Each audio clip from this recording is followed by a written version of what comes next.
नमस्कार मित्रांनो, आपलं स्वागत आहे आपल्या आवडत्या YouTube चॅनलवर, ज्याचं नाव आहे साहित्य संवाद। मित्रांनो, आपण पाहत आहोत भाषा विवेक या पुस्तकातील तिसरं प्रकरण। या प्रकरणाचं नाव आहे भाषा बोलती ठेवली पाहिजे, म्हणजेच भाषेचा प्रत्यक्ष वापर केला पाहिजे तरच भाषेचा ऱ्हास होणार नाही। आणि भाषेचा ऱ्हास केव्हा होतो याची सुद्धा आपण मागल्या व्हिडिओमध्ये 3 कारणं बघितलेली आहे।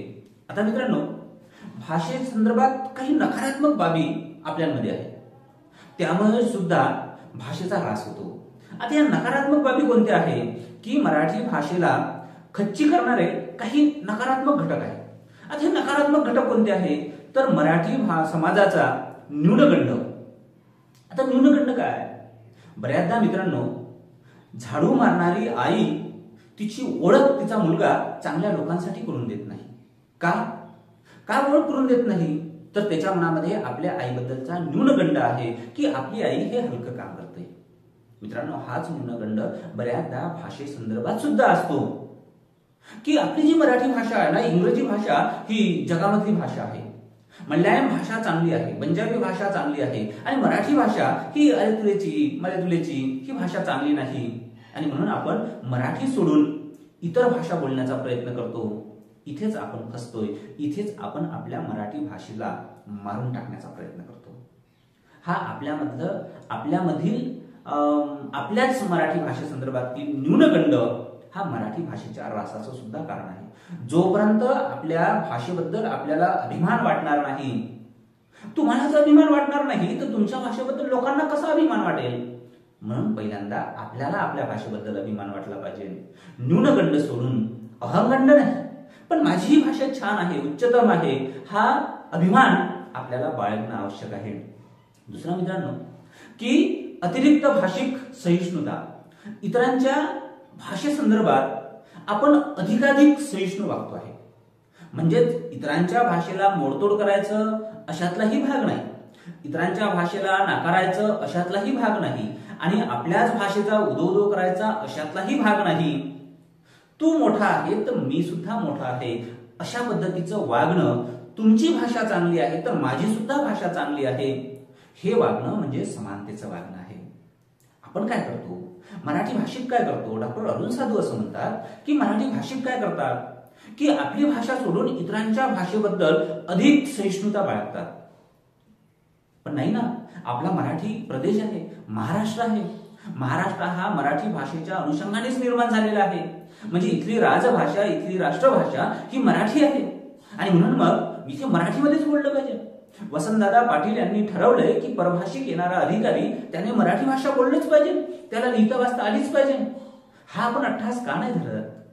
इतर भाषा चांगल्या आहेच, पण मराठीपेक्षाही चांगल्या आहे आणि त्यांना अधिक सूट द्यावी, आपण त्यांच्या भाषेत बोलावं, मग आपली भाषा संपून जाईल ना। कारण कोणतीही भाषा जिवंत राहते ती फक्त बोलण्यातून। जर आपण इतरांच्या भाषेत बोलत असू तर मराठी भाषा संपून जाईल।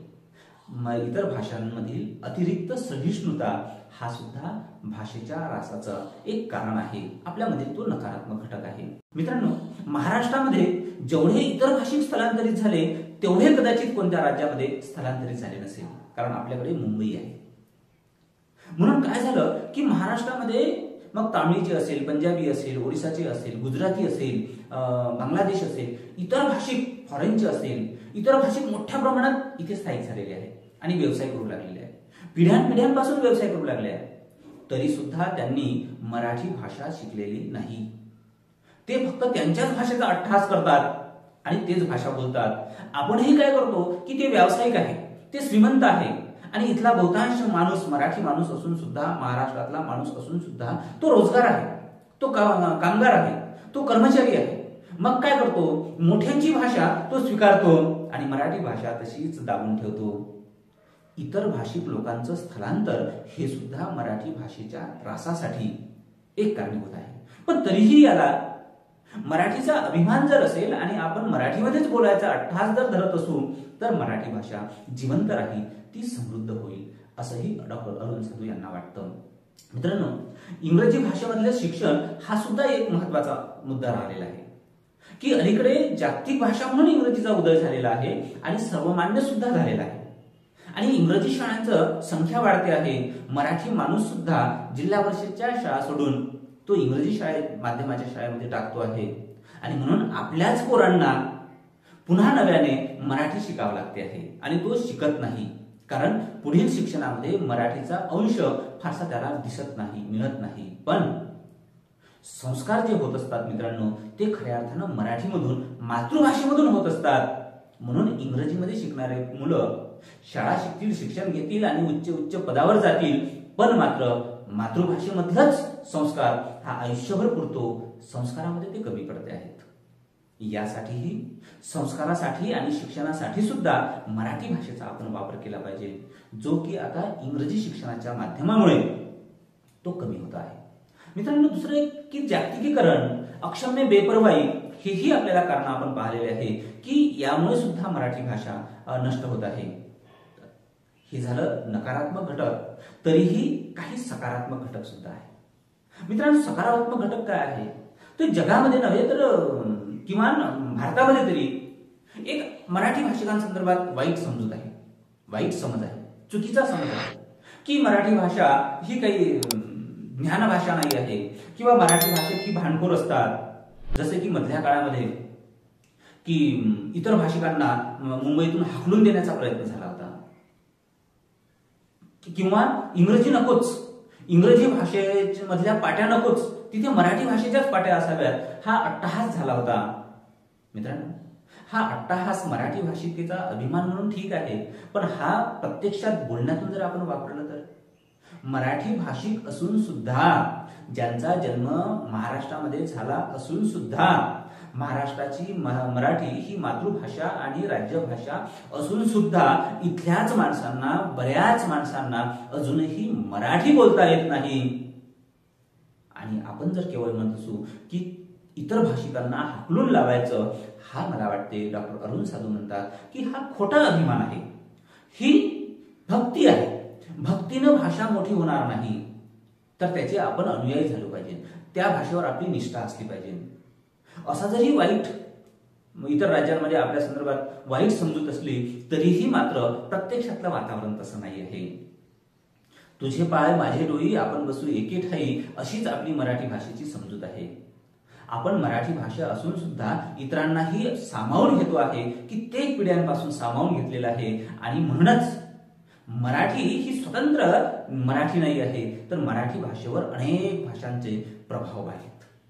मग ते फारसी असेल, उर्दू असेल, फ्रेंच असेल, पोर्तुगीज असेल, इंग्रजी असेल, संस्कृत असेल, अरबी असेल, किंवा मगधची भाषा असेल, पैशाची भाषा असेल, पाली भाषा असेल, अशा अनेक भाषांच्या प्रभावातून मराठी भाषा आलेली आहे. आणि या साऱ्याच लोकांना भारताने आणि महाराष्ट्राने, मराठीने सामावून घेतलेला आहे. एवढा माणूस, मराठी माणूस सहिष्णू आहे.